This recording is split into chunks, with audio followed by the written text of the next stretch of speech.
Apple just dropped macOS Tahoe 26.4 Beta 2, and it feels like a completely different beast compared to the first version. If you thought the last update was buggy, you need to see what they fixed and what they actually broke this time. It is rare to see a second beta compile before the first one even launched, but that is exactly what happened here. This leads to some very strange behavior and hidden features that most people are missing. The first big change is hiding right inside Safari. If you look at your tab settings, the layout icons finally match the Tahoe design language. In the first beta, they were still using old Sequoia icons, which looked totally out of place. Compact tabs also got a major upgrade. They now feature a favicon and a centered URL bar.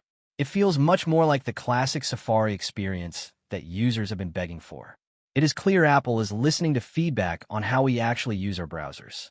Messages is getting a massive security boost that you need to know about.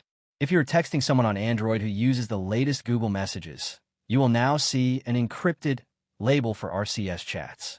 This is a huge win for privacy between different phone types. However, there is a catch. Apple says this might not actually ship in the final public release of 26.4. It looks like they are testing it now, but might save the official launch for version 26.5 later this year. The Music app is also seeing some of its biggest tweaks yet. The full screen player now works exactly like the podcast app. They added a close button and combined the lyrics and song queue icons into a sleek liquid glass design. They even added a favorite button and a report option directly in the context menu. If you love the mini player, don't worry. It is still there and has been fixed, but you have to enter full screen mode first to toggle it. Even the small apps got some love. The Clock app finally fixed a weird UI bug where the timer labels were overlapping. Freeform has some interesting changes too. The content library icon is no longer purple, but the Generate Image button still is.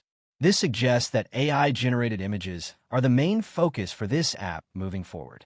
There's also a new link to the Apple Creator Studio in the menu, though it currently just points to the App Store. It is not all perfect, though. This beta has a major broken feature in the control center. The Visual Intelligence button is completely dead and does nothing when clicked. It seems like a placeholder for a future update.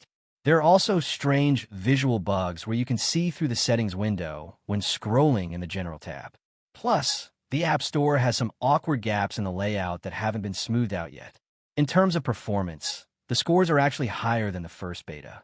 The single-core and multi-core results show that Tahoe is becoming very stable and fast.